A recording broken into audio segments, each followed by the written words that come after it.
Welcome to Fake Presidents, a real podcast about, well, you know. Each episode, we will take a deep dive into a fictional American president from pop culture to see just how much fiction there really is. I'm Eric Buckman, a former political consultant turned TV writer.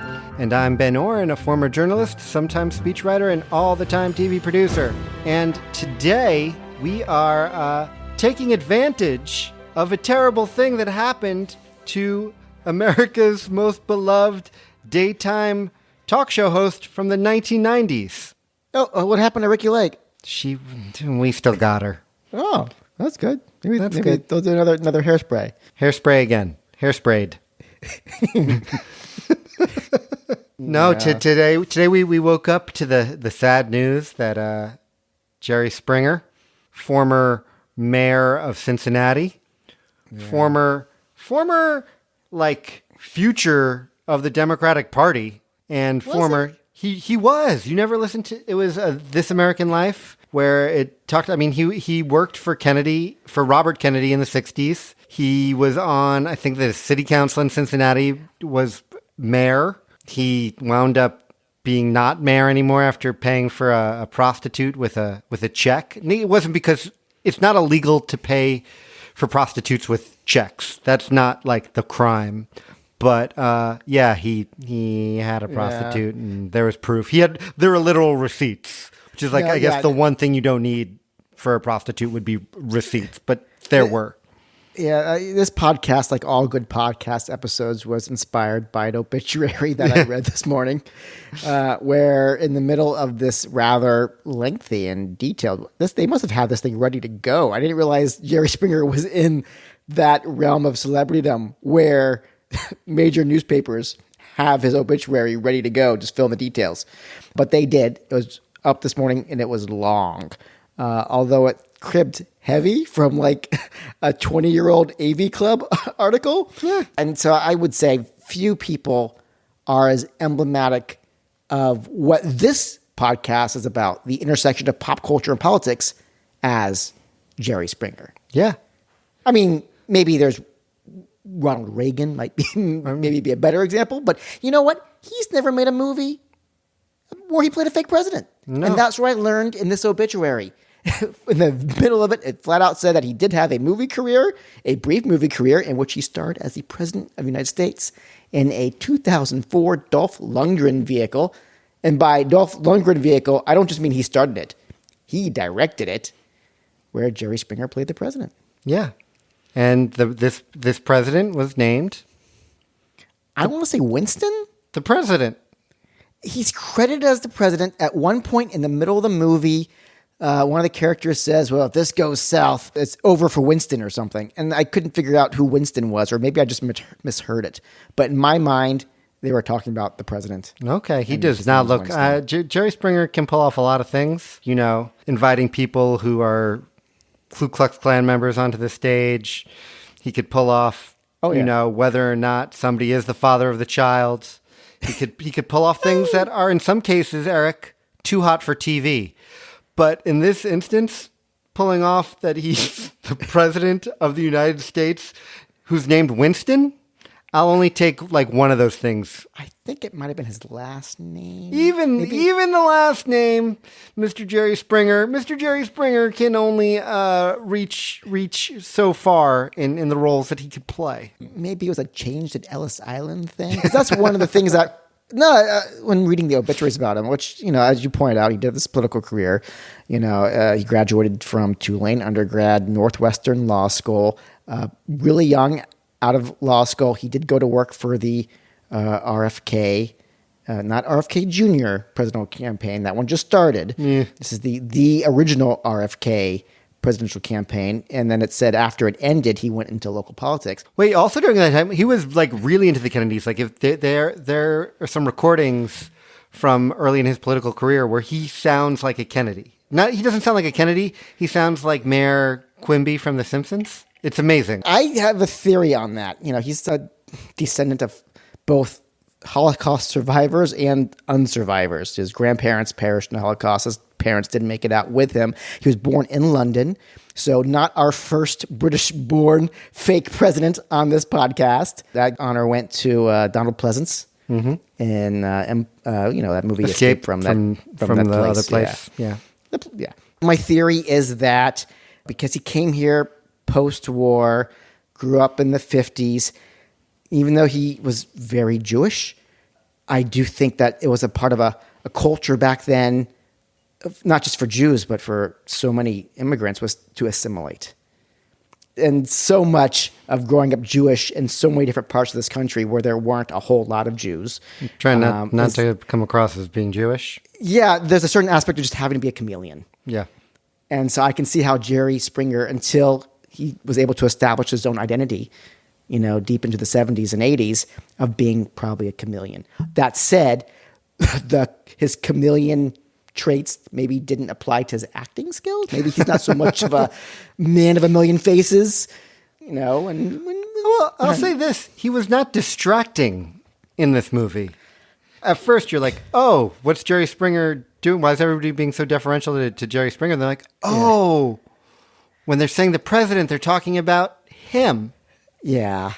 It also doesn't help that at no point is he standing in any presidential rooms, environments. He's in the Beast. He's in a car. He's in an office that is definitively not oval. Despite the exterior shot of the White House, the cut into the building is not an Oval Office. So he's clearly working at a different room in maybe the Oval Office is being under renovations. Well, we'll get into the story, but the president is somewhat under attack. He does not want to be near too many windows, maybe. My name is Andrew Shepard, and I am the president.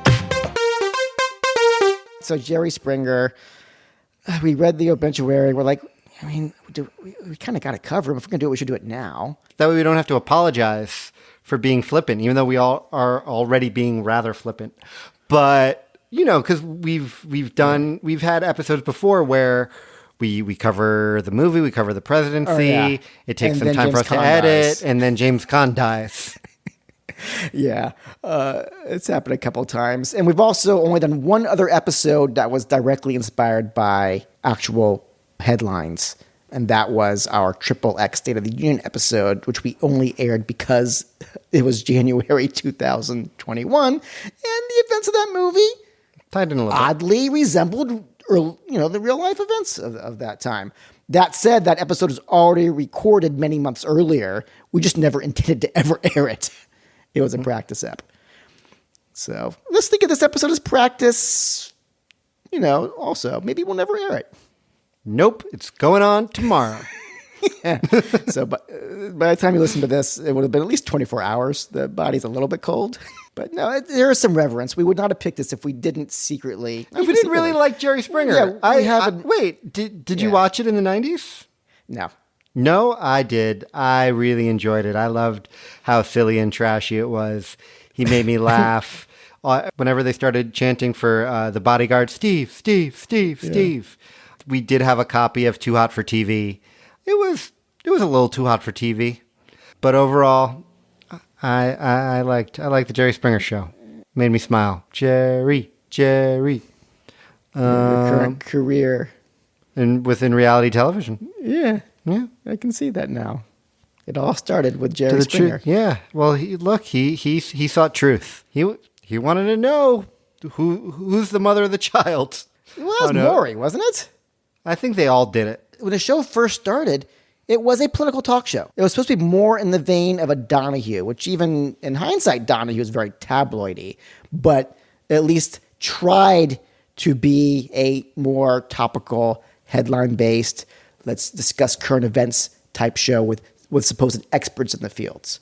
And that it was also the inception of Jerry Springer's show, which of course was an extension of his time in the 80s as a local TV news personality. He was a local journalist, local TV anchorman. Before that, he was a local mayor. Yep. As opposed to, those national mayors, America's mayor. Before that, he was a city councilman. And just a real-time fact-check correction. The timeline that I read is that the prostitution scandal came in the early 70s after he was already on city council, forced to resign, and then later in the decade, he ran for city council again. So this is his prostitution thing out there, known. Mm-hmm. That is when he not only retook his seat, but got the most votes of any city council person running for office. And by Cincinnati rules, you get the most votes, you're the mayor. They pour chili on top of you. I'm sure they do that too. Okay. So, yeah, if you're tuning into this episode, it's probably because we didn't even name the movie in the title. I'm not going to put it in there. It's Why? not going to sit. Because when people, what I've learned is if they see a title of a movie that they've never heard of, they don't download the episode. So I'm just going to call this President Jerry Springer. Okay. And in a movie called The Defender. And who played the Defender, Ben? Mr. Dolph Lundgren. Yeah. Do you want to go through this plot super quickly? In a super brief nutshell, Dolph Lundgren plays a bodyguard, a defender of, they don't really say what agency he's with. At one point, when they're getting on the plane to fly to Romania, you see a vehicle that says Secret Service on it. Yes. So maybe they're saying he's Secret Service. But on the plane, there's like the National Security Agency seal, which I didn't know that they had their own plane and their own seal. Yeah, well, okay, so the person he's protecting is the director of the National Security Agency, the NSA. Roberta Jones. She's being flown to Europe for some sort of, on paper, to the public, some European convention of high-ranking government officials. But secretly, she's there to do a meeting that's off the books. And Dolph Lundgren is leading the security detail to protect her during this covert meeting that no one knows about and can never know about.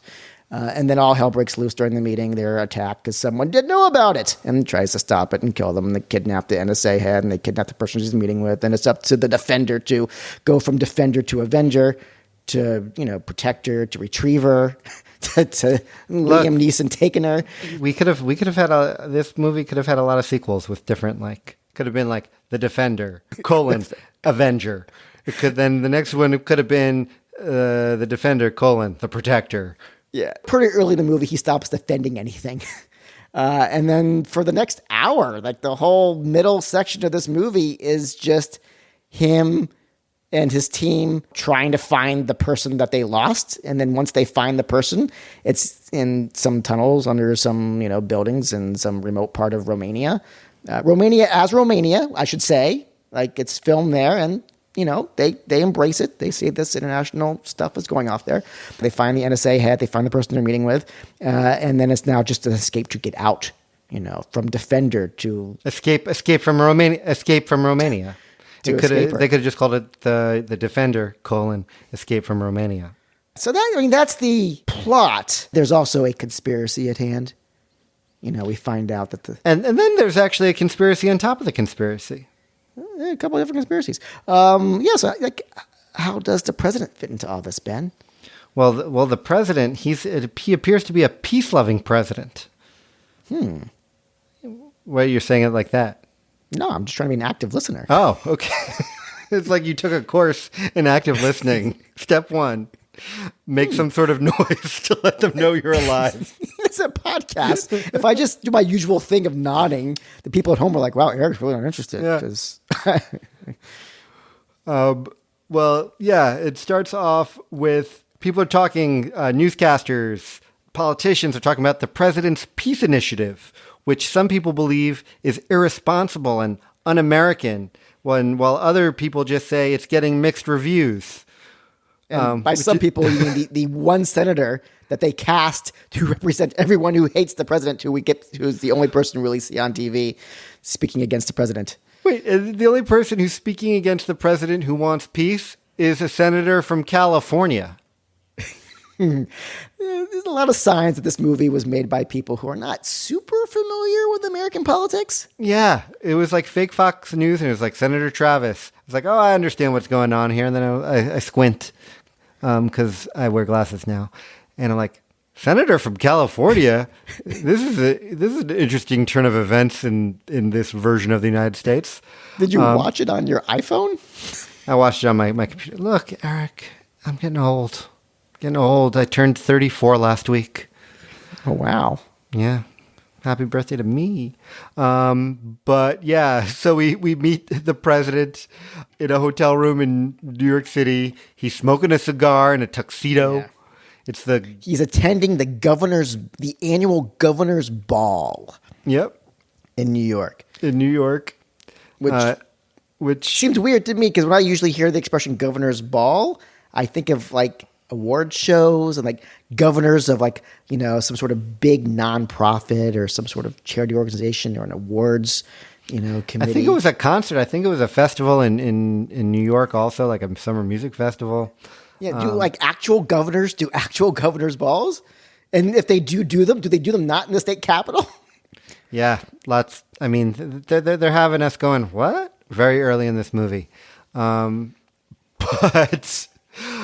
he sends his NSA person, Dr. Roberta Jones, off to Romania, and Dolph, whose name is Lance Rockford, who kind of, this point, I mean, this movie was made, almost 20 years ago. Dolph Lundgren kind of looks like a weird, like muscly version of Dennis Leary. Do you see that? You think so? Yeah. He's got like the long face with the hair that's like a little too much. That's the buddy cop movie or version of Twins that should have been made. I would have watched Dennis. Dolph, Dennis, Twins. Yeah. Honestly, and if that movie came out in 1993, I probably would have watched it. So yeah, they're off to Romania, and then soon enough we find out that there are people within the government who want to take out the president. Although they're not very clear with how they want to take out the president. It seems like they want to remove him from office, not like take him out. Yeah. Well, we'll get into it when we actually unveil what the giant conspiracy is. Do we want to go through it scene by scene of the president, or just globally? Let's just talk globally, like what we see from the president. I think that's the best way to do it. Because honestly, nobody's watched this movie. Nobody has. I mean, it's for free. You can, if anybody wants to pause this podcast right now, you can go on Amazon Prime and watch it. You could fast forward it through a lot of the scenes and just get to the Jerry scenes if you want. You told me to watch it on YouTube with ads. Well, then YouTube took me to Amazon. I had to sit through all those ads. Probably more ad time than Jerry Springer time. Jerry Springer clearly worked maybe not even a full day on this movie. He's only in 8 scenes. Most of those scenes very generously are called scenes. It's him maybe saying a line or two or giving a discerned. But that's better than most scenes in this movie. There's one scene early in the movie, Eric, where you don't even see anybody's lips move. It's all shot in like the dark and from behind, and it's all like non-sync wides, and it's all ADR'd. Like, it's crazy. It's a crazy scene. Well, I'm sure if I rewatch it, because I felt this he's in 8 scenes. For the first 7 scenes, I definitely could not tell if Jerry Springer was even talking about events that were in the same movie as Dolph Lundgren. Oh, you think maybe they just bought this footage from a different movie that Jerry Springer was the president in and just plopped it in? Because he's clearly in some of the same settings that we also see Dolph in later, although they don't have any scenes together. No. And then some of the actors do overlap. But basically what's going on conspiracy-wise is first, the secret person, this is going to blow your mind away, audience. You're not going to believe this. The secret person that the NSA head is being sent to meet with covertly off the record that no one can know about is the world's #1 terrorist, who in this movie is named Mohammed Jamar, although I guess they want us to picture Osama bin Laden. I mean, you say #1 terrorist. I mean, if it was like a Family Feud question, and they're like, we polled 100 families and asked them the same question. Name the world's #1 terrorist. Ding, ding, ding, ding, ding, ding. I mean, come on. You say Osama bin Laden. I mean, Steve, if you don't say it, Steve Harvey's going to give you a look. And you do not want to get a look from Steve Harvey. So they're meeting with a terrorist. So why is that bad? Because the president is under fire for being soft on terrorism The country doesn't negotiate with terrorists. And that's what he's doing. He's sending his NSA head to literally negotiate with a terrorist. Yeah, but because what he wants to do is he literally says he wants to give peace a chance. Give peace a chance by buying off Osama bin Laden, paying him to stay in hiding. And so why do they want to pay him to stay in hiding? Because as presented in this movie, the dilemma faced by the administration, at least the dilemma they first say is their first dilemma. There's another dilemma we'll find out later. But is that this Mohammed Jamar, nay, Osama bin Laden character, he is so beloved by his followers that they're worried that if they kill him, it will make him a martyr and make him stronger. They're worried if they arrest him and go through a very public trial, the publicity will do the same. It'll make him a living martyr and give him more attention and strengthen him. So they can't kill him. They can't arrest him. They can't allow him to keep terrorizing. So they're like, let's just give him money and tell him to stay, lay low. Just chill, dude. Yeah. But that's just what we think is happening because What's really happening, Eric? what's really happening is that this Mohammed Jamar guy and his number two, they're actually good guys. Turns out Mohammed that's not even his real name. He's just like an American CIA agent who's just been pretending to be the world's number one terrorist. And then his number two is an MI5 guy. And the whole thing was a setup because they wanted the president to look like he was arranging a negotiation with the world's worst people, hoping that his enemies would want to expose it to draw the enemies out because the CIA and the FBI figured out that there was a coup in progress to oust the president because of the president's peace initiative, because these people were worried that if America makes peace with its enemies, then they won't be able to profit off of war. Exactly. We get this awesome line from the National Security Advisor when she's explaining this to Lance. War is big business, Lance. And that means lots of money. Yeah, also lots of dead bodies. This plan, it doesn't go right for anyone. It doesn't go right for the president's side trying to expose the plot because so many good guys die. Yeah. It doesn't go right for the bad guys for sure because they get caught up in the trap. And there's just a lot unclear. Okay, so this number one terrorist, Mohammed Jamar, is there a real Mohammed Jamar out there? And this is just an actor pretending to be him? Yeah. Or No, yeah. was the entire No, persona yes. of Marcelo? Yes, no, it's like whatchamacallit in Iron Man 3. Oh, you think he's like, I would say Ben Stein, Ben Kingsley. Well, he was like hired to be, it's like adjacent to that idea. I think there is a real Muhammad out there that they do want to negotiate with, but also the president wants to weed out these people within the government who are against his plans and want to get him out of office. So they have this fake Jamar to flush these other people out, but the real Jamar is out there, and if it was up to the president, he'd just pay him off to go hang out in a compound in Pakistan and just, Netflix and chill. But that's all headcanon because at no point is that said on screen. Because my takeaway was that this person really is the one Mohammed Jamar, and they just created the entire Mohammed Jamar persona and pegged a lot of terrorists on him. Whoa, they pegged some terrorists. Yeah. They just said, oh, look, he's responsible for these 5 things. Therefore, he's now the most dangerous terrorist in the world. And we have to go stop him. It takes a long time to be known as the most dangerous terrorist in the world. And there were bombings, and they established that there were bombings earlier in London. The reason why it doesn't work for me, why are we debating this?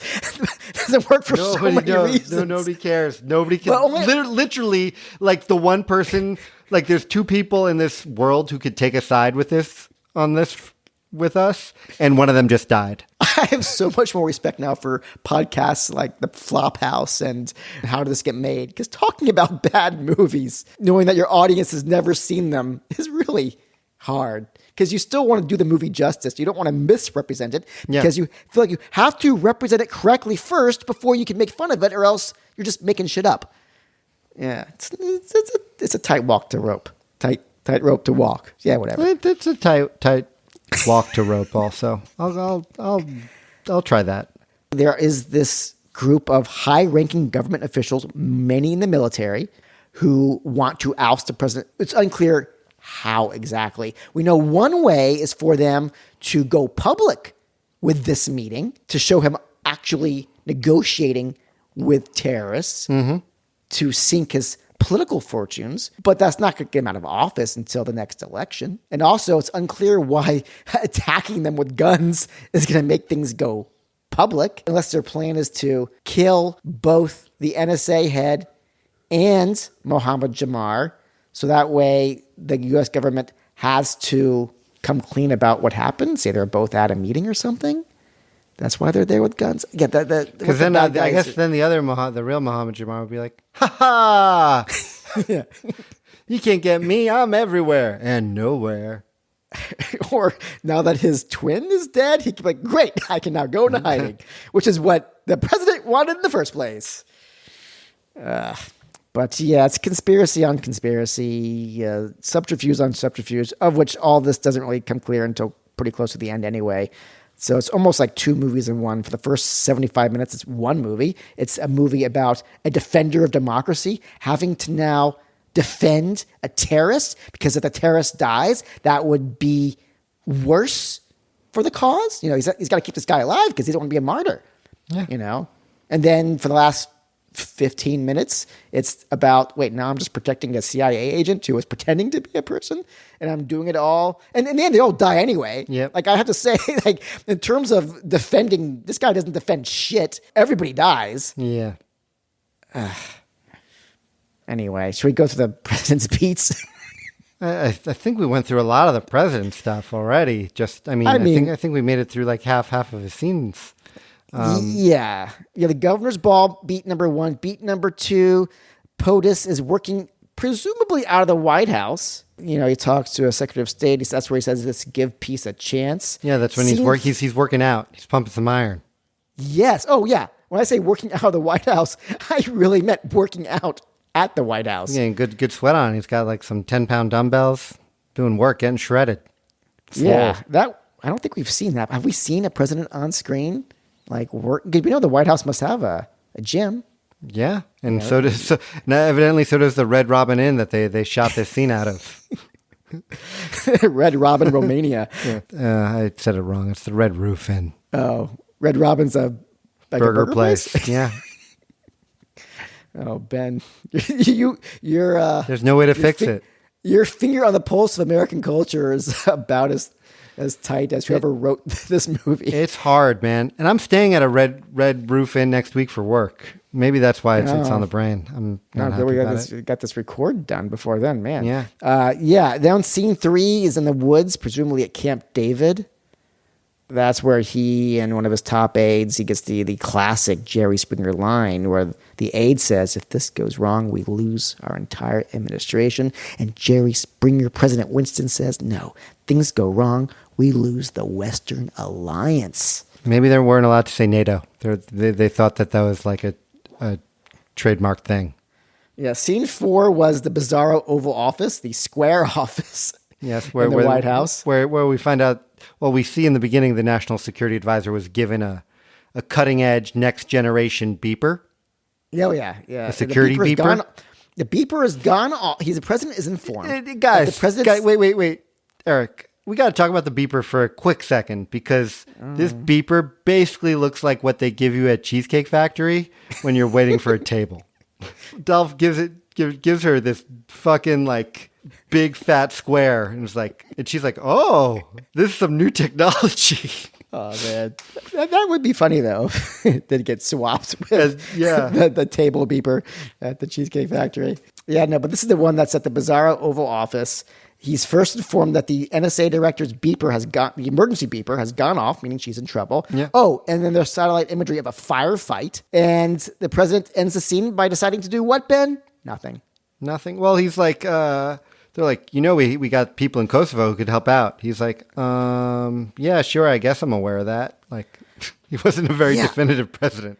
No, I'm trying to figure out, what is this hesitance? I feel like he didn't want to, because I think everything was like foobarred and fucked up, and he was like, I guess I'm gonna have to send in more troops to this thing, because this went to shit really quickly. And then the next time we see the president, there's basically this entire scene where the camera's on a phone, where other people talk on the phone. And the president, we finally see at the end of the scene, he's just listening to the whole thing. He's listening about how the NSA director is in danger. And when someone asks, well, what do you want to do? He's like, now we just wait. Now we just wait. That's, President Springer. All about waiting. Very patient man. He understands. He understands act breaks. It's like he knows a commercial's coming up. Gotta give a little cliffhanger. Yeah. I mean, you didn't get the commercials on Amazon Prime, but those of us watching it on YouTube got the ads. Scene 6, that's the one in the limo. And so finally, 2/3 of the way through the movie, because he feels like he's actually gaining some ground on the people trying to oust him. He feels some confidence. He feels like they know what's going on. This is when he tells his aide to call in the cavalry in Romania. The cavalry, which we then see arrive this is supposed to be like Romanian SWAT, and they all arrive driving rental cars and mid-size Mitsubishi SUVs. They're wearing uniforms. They have guns, and they're not in any military vehicles. Well, you want to go through the Romanian countryside without anybody noticing you. They're tourists. Yeah. And so the last scene of the president, he does the really ballsy, badass things where he holds, is it in the Situation Room? Like he holds like a high level, like military-centric meeting in the White House. Yep. Maybe it's their version of the Roosevelt Room. Whatever it is, it's him and a bunch of uniformed people. And it's during this scene that what happens, Ben? With guns drawn. Like his Secret Service people aren't just like arms behind their backs, like case in the place. No, guns are drawn. And he is talking to the people in that room. And then it's revealed that he's been dealing with traitors. And we see that colonels and army guys are handcuffed, and the president looks at them and goes, you messed with the wrong country, and you fucked with the wrong president. You messed with the wrong country, and you fucked with the wrong president. He holds this whole meeting just to assemble the traitors all in one room so that the FBI come in, guns drawn, and arrest everybody. Eric, that's a pretty good line, and it could probably be a bumper for our show. It's the least we could do for the late Jerry Springer, who's done so much for us. You messed with the wrong. Well, what I don't understand about the line though is you mess with the wrong country. Well, they're part of the same country. That's like me saying, "Hey Ben, you fucked with the wrong podcast." This podcast? Yeah, but I'm the co-host. How do I? Well, yeah. I see. You don't tell the chair of the Joint Chiefs you're fucking with the wrong country. That's true. Yeah. But to be fair, he recovered. Maybe that was like the motivation for the next line. Like he was coming up with like a good one-liner. He thought he had it with you fuck with the wrong country, but then he processed it in his head. He's like, oh no, that doesn't make any sense.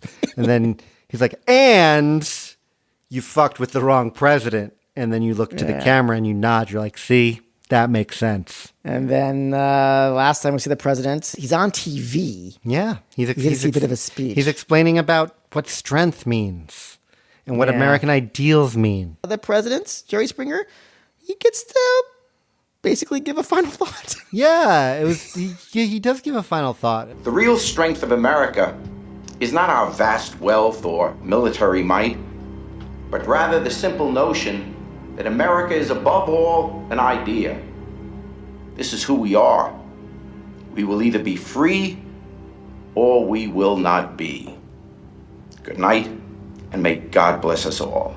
I was surprising that it ended with good night and may God bless us all, and they wouldn't just let him do the classic, take care of yourself and each other. Yeah, that was his catchphrase. That's the president. That's President Springer. What do we really know? Obviously, like it's set up that he's a Democrat, right? He's a peacenik, pushing peace. He smokes. He works out. To me, what was most telling or interesting about the president is you got Jerry Springer to play the president, and he's just playing it as scripted. Like at no point do they say, let's somehow make this president somehow play off his real life personality. How do you get to Jerry Springer as a president? Like, how many people do you go out to until somebody's like, my mom's best friend plays cards with Jerry Springer's mom, and you could probably make a phone call. Well, according to the IMDb, the very factual trivia section, this movie was originally supposed to be directed by somebody else who dropped out during prep. So maybe Jerry was actually part of some earlier imagining of the story that Dolph inherited and didn't really know what to do with, because Dolph apparently doesn't have any interest in American pop culture or knowledge thereof. Get off my plane. What's the next thing we do? We could really just talk about, what does it say about the year 2005? Yeah, it came out in America in 2005, but it came out in Greece in 2004. Well, what does it say about Greece in the year 2004, Eric? Greece is the word, Ben. Rise of the Pink Ladies. What does it say? Clearly, this is a very post-9/11 movie. It's all about the war on terrorism. 9/11 does not get invoked. Although Mohammed Jamar is supposed to be an Osama bin Laden type, I don't think they're trying to say that Osama bin Laden himself was a CIA agent, although that was a real conspiracy theory at the time. Yeah, that's some pre-Q stuff. Yeah. Although Q, as we all know, Q has always been around in some form. It was just until they were able to use 4chan and 8chan for him to really get the truth out to everybody out there. Am I right? Our Q heads? Yeah, just write the Ben. I mean, we all know Jerry Springer isn't really dead. It's a cover-up. Okay. I mean, he did work for RFK. And RFK Jr.'s now. And now that means JFK Jr. is coming back. So I guess everybody, I'll see you in Dallas tomorrow. Yeah. Oh, Ben, an RFK Jr., JFK Jr. ticket. Come on, Ben. 2024, it's going to be a huge year for the end of the world. Are we still clear on what really killed RFK? Are we sure it wasn't a vaccine? I mean, I think there was a vaccine attached to Sirhan's bullet. I think the bullet was the way to get the vaccine into him, and that's what killed him. I mean, if you think about it, aren't all bullets really just vaccines? Mm-hmm. An injection of lead? 2004, what does it say? I mean, it's weird because this is the first movie we've done set during this time period. We've covered a lot of movies now during the W. Bush presidency where not only is this not W. Bush, but it's not even a negative, really, portrayal of the president. A lot of movies at the time definitely took the stance that the president was either A, incompetently doing whatever his VP said, or B, was an outright war criminal himself, antagonizing Middle Eastern nations as part of some vague attempt to get vengeance for something that happened to his father a generation earlier, and or make money off of the war to, in the words of this movie, be war profiteers. Yeah. But in this movie, the president is not the war profiteer. He's not inflaming things in the Middle East. He's trying to bring peace through a peace initiative. The guy who is attached to direct this, his name was Sidney J. Fury. Not only did he direct Ladybugs, starring Rodney Dangerfield, but he also directed a little superhero sequel called Superman 4: The Quest for Peace, which is like a Defender questing for peace here. Holy shit, Ben. Wow. What do you think the movie says about 2004, Ben? What does it say about 2004? I mean, it's definitely a bold take in 2004 to say that sometimes you just gotta not go after the biggest terrorist in the world, that there are other ways to approach terrorism, and this takes a rather extreme view, a long-winded view for what you need to do to not even stop terrorism, just stop the highest level of terrorism. Yeah. A weird take on it, I would say. Well, it's definitely based off of an actual conversation topic, party talk that you might have had if you went out and about to a cocktail party in the year 2004. You might actually say, yeah, but what if we really did catch Osama bin Laden? I mean, I feel like Bill Maher probably talked about it at some point. Yeah. on one of his shows. How do you try him, or how do you kill him without making him a martyr? Like, that was an actual thing. It was an actual catch-22. Barack Obama figured it out. But that's just it. We actually did wind up dealing with it. I say we, in the royal we in America, wound up, SEAL Team 6, they wound up dealing with the issue in a way that this movie says you couldn't do. They're like, they did. The issue isn't whether he's alive or dead. The issue is what you do with the body. Yeah. The body's That's the issue, as we all know. In the last 13 years since the Osama has left the land of the living, would you say that he's somehow gotten more powerful or stronger or become some great martyr that's actually increased his following? I would say that if we were to go on the Family Feud tomorrow and Steve Harvey was to ask the question, who's the biggest terrorist in the world? A poll of 100 Americans would probably still say Osama bin Laden. That's more about like what Americans know and their level of international knowledge of events. But I'm just saying that probably would still be the number one answer on the Family Feud. Only if Steve Harvey worded it just like that. We surveyed 100 Americans. But if he says we surveyed 100 husbands, who was the number one terrorist? Bing, bing, bing, number one? The mother-in-law. Mother-in-law. Mother-in-law. Number two, that booty. You're like, wait, that booty? Motherfucker, I'm not asking if you're interested. I'm the president of the United fucking States, man. Where are we? Legacy? What are we doing here? Approval ratings? I think this president's very popular. I think when all's said and done, President Springer is probably polling and we're going to have a president polling in like the 60s who didn't have to, stop an alien invasion. Yeah. That's pretty impressive to poll that high. He stopped, he stopped a coup? Do you know what the New York Post headline would be? It would be coup de not. I think that was the National Review's headline, January 7th, 2021. I don't think his ratings are going to be that high, only because I don't think anyone knows what really happened. It's so nebulous. They don't need. They know that we got all these army guys in cuffs. We got proof of a coup, essentially a coup attempt. So what's your number? What you giving him? I'm going to give him, at the peak of the Jerry Springer Show's ratings in the 90s, it was pulling in 12 million viewers an episode. That's daytime TV. 12 million viewers, like not even by today's standards, even by back then standards, was good. Yeah. Really good. So if you multiply 12 times 3. Yes. 39. 12 times 3 is not 39. 36. And then you double that. Mm-hmm. You get 72, which was the year that he was first elected to city council in Cincinnati. You're queuing everything up right now. So what's your number? In universe, because I don't think the people who made this movie have any idea how American polling works. They just want him to be super popular at the end of the movie. I'll say 85. Okay. In real life, this guy, he's so milquetoast. I'll say 42. There we go. That's all I needed. He lived 79 wonderful years. And for a day and a half of those years, he made this movie. I hope he wasn't. I hope at the end he was not looking back on the time that he could have spent with other family members and been like, you know what? Probably shouldn't have done that movie. I rather would have gone to the park with you guys. Here's my question, Ben. Yeah. Does he make the Oscar in memoriam montage? I think if the Emmys for sure, give him love, then I don't think we see him at the Oscars next year. Thanks for tuning in. As we told you, The Rock will be our next episode. This is pushing that back, but you'll still get it. Who knows?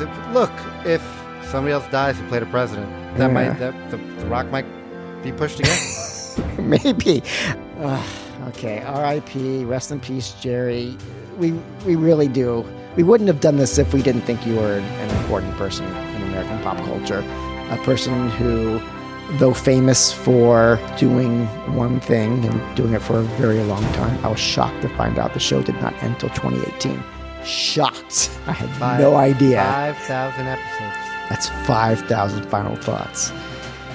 Ben, do you have any final thoughts? Just, take care of yourself and each other. And enjoy the artwork from Ann Hecker, the music from Johnny Sadoff. Email us at fakepresidents@gmail.com. Find us on social medias. See ya soon with The Rock, unless someone else dies. Yeah.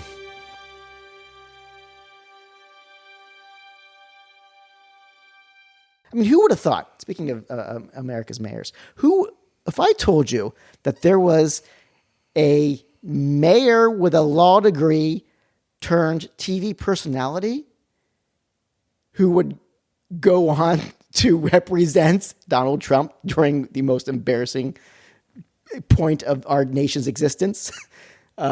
Eric, I'm from New York. I would have said it's Rudy Giuliani. You would have always gone with Rudy? I was going with Rudy Giuliani. We knew.